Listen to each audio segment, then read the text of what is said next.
Hi guys, welcome to our podcast. And in our podcast, we're going to talk about chapter 19, on the way to the jet age. And you want to introduce yourself? My name's Alex. And I'm Soul. And this is our podcast for the class Aviation History.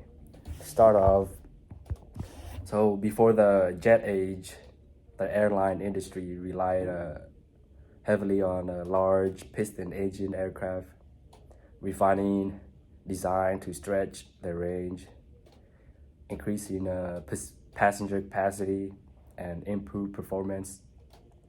The two key players in this era were the Douglas DC-6 and DC-7, as well as the Lockheed Super Constellation. The DC-6 launched in 1947. It made coast-to-coast travel possible in just over 10 hours, while the DC-7 became the first true transatlantic airliner. But despite their success, these aircraft were pushing the limits of reciprocating engines, technology, and maintenance was a constant struggle, and engine failure was frequent. American Airlines reported as many as 10 engine failure per day on the DC-7. Compared to today, that's a lot.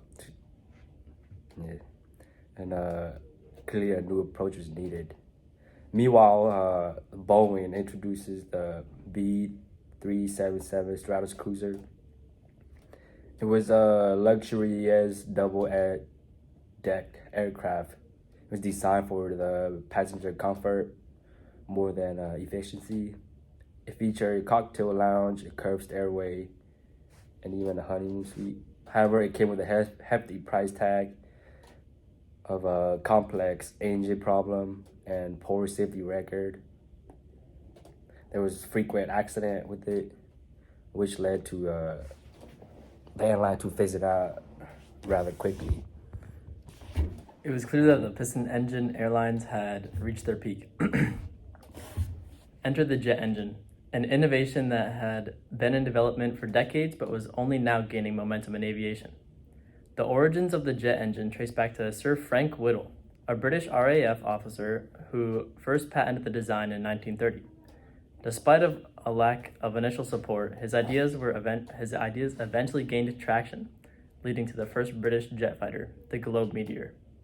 In 1941, meanwhile, Germany, Hans von Ohain developed a rival jet engine design, resulting in aircraft like the Messerschmitt Me-262, which saw limited action in World War II. Across the Atlantic, the United States was slow to adopt jet technology, but in 1941, General Harry Arnold of the U.S. Army Air Corps became aware of Whittle's work and ordered American companies to begin research. This led the first U.S. jet-powered aircraft, the Bell XB-59A Aerocomet, in 1942.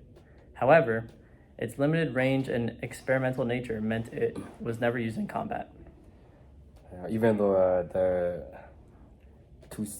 Messerschmitt 262 only saw limited action, it was it destroyed all the Allied planes, even the U.S.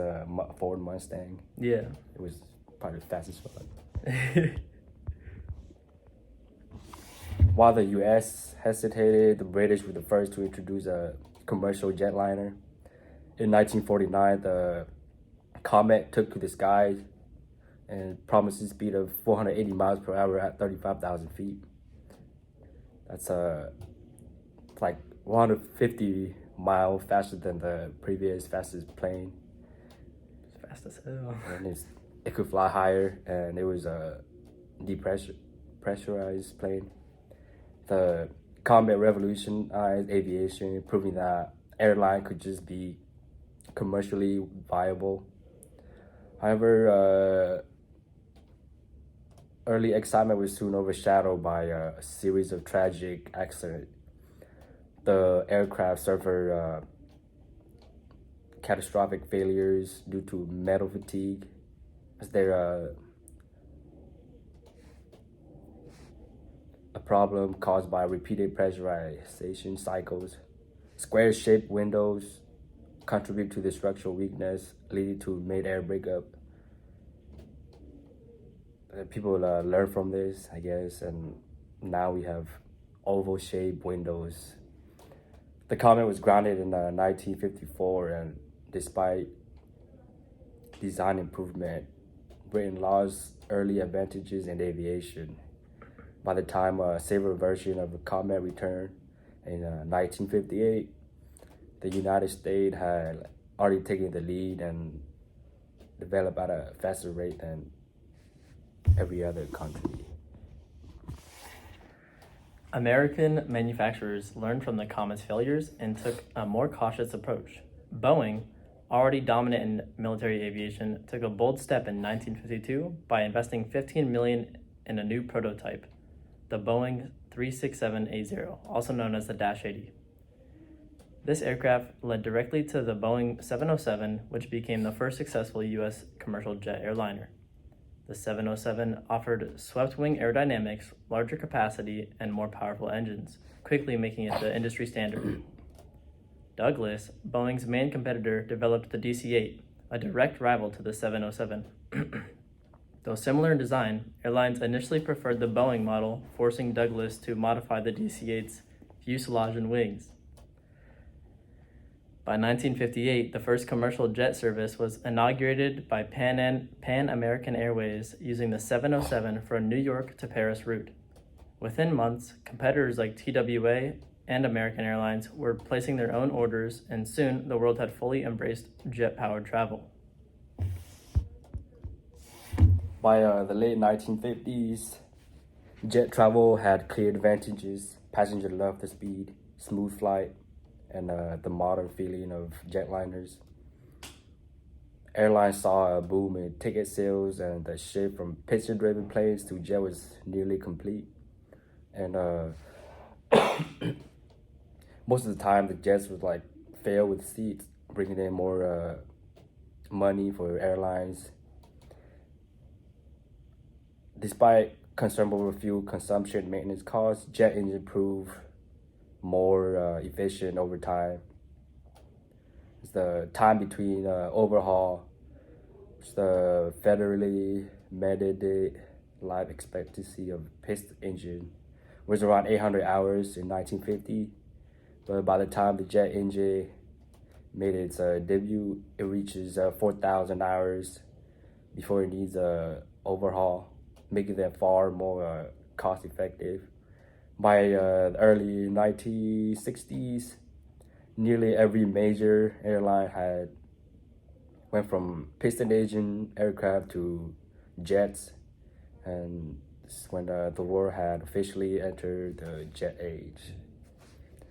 And that is it from our chapter about the age to the jet.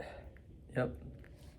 From the pioneer of Frank Whittle and Hans von Ohain to the tragedy of the Comet and the triumph of the Boeing 707. This was a pretty technological progress that forever changed the way we travel, and it made aviation better, leading to the way it is right now. Even though there's still accidents, it's safer than it has ever been before. And thank you for listening. And yeah, that would be all.